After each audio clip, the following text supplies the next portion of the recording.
लोग कहते हैं कि अब तो जमाना घना बुरा आ गया, अब कहाँ ऐसा बेटा। श्रवण कुमार को याद करते हैं कि एक वो बेटा हुआ था जिसने माता पिता को कावड़ में बिठाया, कंधे पर उठाया और सारे तीर्थों की यात्रा करवा दी। आजकल का छोटी छोटी बस में भी नहीं बैठा। जमाना घना बुरा आया, मात पिता ने लाता मारे, ऐसा कलयुग आया। जमाना घना बुरा आया, जमाना घना बुरा आया। अरे मात पिता ने लाता मारे, ऐसा कलयुग आया। जमाना घना बुरा आया, जमाना घना बुरा आया। मात पिता ने लाता मारे,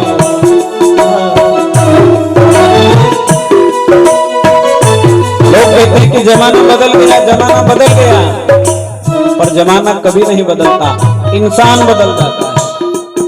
अरे नहीं बदलिया चांद न सूरज, नहीं बदलिया आसमान, नहीं बदलिया चांद न सूरज, नहीं बदलिया आसमान, नहीं बदलिया चांद न सूरज, नहीं बदलिया आसमान, नहीं बदलिया चांद न सूरज, नहीं बदलिया आसमान। ओ बदल गया ई नर में नारी, बदल गया ई नर में नारी, बदल गया ई नर में नारी, बदल गया ई नर में नारी। बदली वहाँ की संतान, जमाना घना बुरा आया, जमाना घना बुरा आया। ओ मात पिता ने लाता मारे, ऐसा कलयुग आया। जमाना घना बुरा आया, जमाना घना बुरा आया। मात पिता ने लाता मारे, ऐसा कलयुग आया।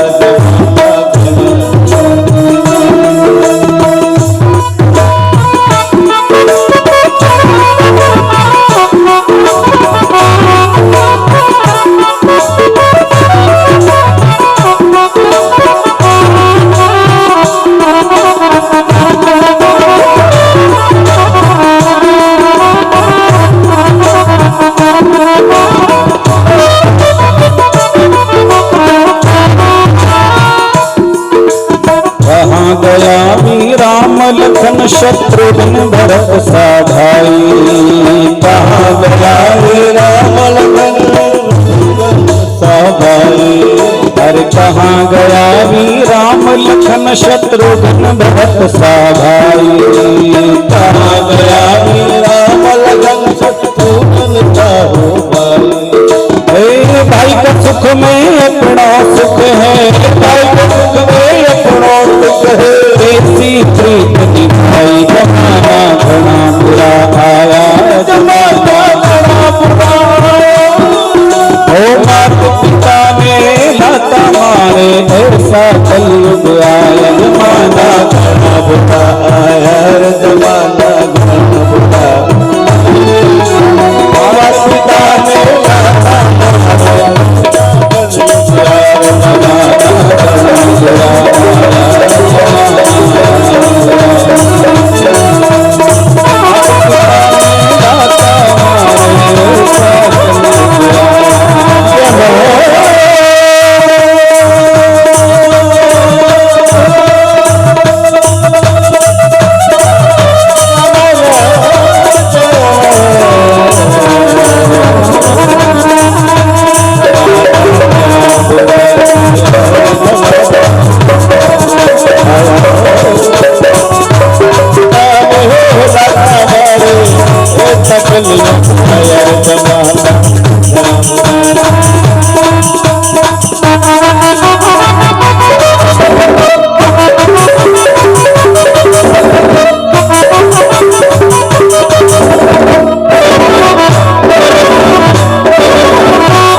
रावण पुरुषोत्तम भगवान। जमाना कभी नहीं बदलता साहब, इंसान बदल जाता है। देख तेरे संसार की हालत क्या हो गई भगवान, कितना बदल गया इंसान। और वाकई में देखो हम कितना बदल गए। पहले पता चलता है कि घर मेहमान आने वाले हैं तो सारा घर उमंग से भर जाता था, आनंद से भर जाता था। आज अगर कोई फोन कर दे तो कि क्यों आई रहेगा, और अगर कोई आ भी जाए तो कि कदी जाएगा। अतिथि सत्कार समाप्त हो गया, बड़े बूढ़ों का सम्मान समाप्त हो गया। तो चित्रकेतु को समझाया नारद जी ने कि ये जो संतान थी ये कोई शत्रु था, और संतान सुख दुख सब देती है महाराज, इनके विषय में मत पड़ो और भगवान नारायण की भक्ति में रम जाओ, सच्चा सुख वहीं मिलेगा। नारद जी के कहने पर चित्रकेतु ने भगवान नारायण का नाम जप करते हुए थोड़े ही समय में भगवान नारायण का दर्शन प्राप्त कर लिया। भगवान ने चित्रकेतु को अपना पार्षद बना लिया। एक दिव्य विमान भगवान ने प्रदान कर दिया। उसी विमान में बैठ करके चित्रकेतु अब 10 दिशाओं में घूमता रहता है। एक दिन क्या हुआ, घूमते घूमते यह हिमालय पर्वत पर पहुंच गया। भगवान शिव का दर्शन करने गया। वहां पर भगवान शिव सप्तऋषियों के संग सत्संग कर रहे थे, और माता पार्वती शिव जी की गोद में बैठी हुई है। शिव जी की गोद में पार्वती को बैठे देखा तो चित्रकेतु का मन भ्रमित हो गया। इसने वहां जाकर के शिव की निंदा कर दी। सप्तऋषियों से कहते हैं कि तुम्हें ज्ञान की चर्चा करने के लिए यही मिले थे। एक घड़ी के लिए जो अपनी पत्नी को न छोड़ सके वो तुम्हें ज्ञान की चर्चा क्या करेंगे। शिव जी का अपमान कर दिया। शिव जी तो शांत बैठे रहे, और जगदम्बा क्रोधित हो गई और क्रोधित होकर के श्राप दे दिया, हे चित्रकेतु, अरे नारायण का पार्षद होकर के भी तू शिव की निंदा कर रहा है, तेरा कृत्य दैत्यों के जैसा है, इसलिए जा, मेरे श्राप से तू दैत्य बन जाएगा। चित्रकेतु ने प्रार्थना करी, मां जगदम्बा मुझे क्षमा करो। तो जगदम्बा ने कहा कि तेरे इस जीवन की भक्ति ही उस दैत्य योनि में अंत काल में तेरे काम आएगी और तुझे मुक्ति दे देगी।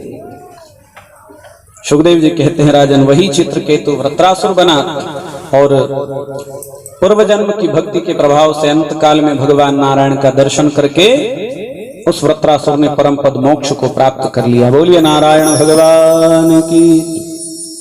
ब्रह्म हत्या लगी इंद्र को। ब्रह्म हत्या के 4 भाग कर दिए। एक भाग नदी को दिया, एक अग्नि को दिया, एक भूमि को दिया, चौथा भाग नारी जाति को प्रदान किया, और इंद्र फिर से स्वर्ग का राजा बन गया। दीति को बड़ा दुख हुआ, मेरे बार बार मेरे पुत्रों का वध इंद्र करता है, इसलिए कश्यप ऋषि से प्रार्थना करी कि मुझे ऐसा बेटा दीजिए जो इंद्र को भी मार दे। तो कश्यप ऋषि ने कहा कि देवी बेटा कैसा होगा, ये तो गर्भकाल में माता के ऊपर निर्भर करता है। अगर गर्भवती स्त्री सत्संग करती है, भगवत भजन करती है, हरि कथा सुनती है, दान पुण्य करती है, मन को शांत रखती है, पवित्र रखती है, तो उसकी संतान सदाचारी होती है। पर गर्भकाल में अगर स्त्री उच्छृंखल रहे, स्वतंत्र रहे, मनमाना करे, तो उसकी संतान बिगड़ जाती है। अगर अच्छी संतान पाना है तो उसके लिए तुम्हें थोड़ा नियम पालन करना पड़ेगा। दीति ने गर्भ धारण किया, सारे नियमों का पालन कर रही है, परंतु मन में कहीं न कहीं यही संकल्प था कि मेरा ये बेटा इंद्र को मारे। किसी का अनिष्ट सोच करके कोई मंगल कार्य भी किया जावे तो सफलता नहीं मिलती। परिणाम यह हुआ कि दीति का व्रत खंडित हो गया। इंद्र ने गर्भ में प्रवेश किया और गर्भ के 60 टुकड़े कर दिए। 60 टुकड़े हुए पर गर्भ मरा नहीं, वो रोने लग गए सातों के सातों टुकड़े। तो इंद्र ने 7 के फिर 7 टुकड़े कर दिए। तो कितने हो गए? साथी 49 टुकड़े हो गए। ये सब के सब रोने लग गए। तो इंद्र ने सबको कहा मारुद मारुद मारुद। सबने कहा कि हमें मत मारो, हम तुम्हारी सेवा करेंगे। इंद्र ने सबको कहा मारुद मारुद मारुद, और यही 49 मरुदगण कहलाए। इन्हें वायु में स्थान दिया गया। हनुमान जी महाराज ने जब लंका दहन किया तब इन्हीं 49 मरुदगणों ने हनुमान जी महाराज की सहायता की। हरि प्रेरित तही अवसर चले मरुत 49 मरुद गणों की कथा के साथ श्रीमद् भागवत का 6ठा स्कंद पूर्ण होता है। बोलिए भागवत भगवान की। 7वें स्कंद का प्रारंभ। नारद जी महाराज धर्मराज युधिष्ठिर का संवाद। युधिष्ठिर की सभा में जब भगवान ने शिशुपाल का उद्धार किया, शिशुपाल के शरीर में से आत्म ज्योति प्रकट हुई, श्री कृष्ण के चरणों में समा गई, तो युधिष्ठिर को शंका हुई कि श्री कृष्ण से निरंतर द्वेष करने वाला ये शिशुपाल मरने के बाद इसकी आत्मज्योति भगवान में क्यों समा गई। नारद जी से पूछा तो नारद जी मुस्कुराते हुए कहते हैं कि धर्मराज, ये शिशुपाल भगवान नारायण का पार्षद था। जय विजय को जो श्राप दिया सनकादिकों ने, वो सारी कथा सुनाई। जय विजय के श्राप से यही हिरण्याक्ष हिरण्यकश्यप बने, वराह और नरसिंह अवतार धर करके भगवान ने इनका उद्धार किया। यही जय विजय दूसरी बार रावण कुंभकर्ण बने, भगवान ने राम अवतार धरकर उद्धार किया। यही जय विजय अब तीसरे जन्म में एक शिशुपाल बना है और दूसरा दंत वक्र बना। आज भगवान ने शिशुपाल को ब्राह्मण के श्राप से मुक्त कर दिया। तो ये भगवान का पार्षद है, इसलिए इसकी आत्मज्योति भगवान में समा गई। इसका भाव जो भी हो, परंतु इसका लक्ष्य केवल कृष्ण था। भाई को भाई अलख आलस हूं, नाम जपत मंगल दिशि दस हूं। भगवान से कैसा भी संबंध हो, गोपियों ने प्रेम का संबंध बांधा, नंद यशोदा ने माता पिता का संबंध जोड़ा, पुत्र का संबंध जोड़ा, सुदामा ने सखा का संबंध जोड़ा, हनुमान जी महाराज ने स्वामी का संबंध जोड़ा, तो रावण, शिशुपाल, कंस, जरासंध, इन सबने शत्रु का संबंध जोड़ लिया। और एक बात कहूं, अपने मित्र की इतनी ज्यादा याद नहीं आती जितना ध्यान शत्रु का रोज होता है। एक न एक दिन तो इन्हें बता दूंगा, रोज उठ करके यही सोचेगा। तो शिशुपाल आदि की यही दशा हो गई थी, उठते बैठते जागते सोते, एक दिन कृष्ण से लड़ूंगा, एक दिन कृष्ण को मारूंगा, एक दिन कृष्ण को मारूंगा। बस कृष्ण कृष्ण कृष्ण करते करते वो कृष्णमय ही बन गया।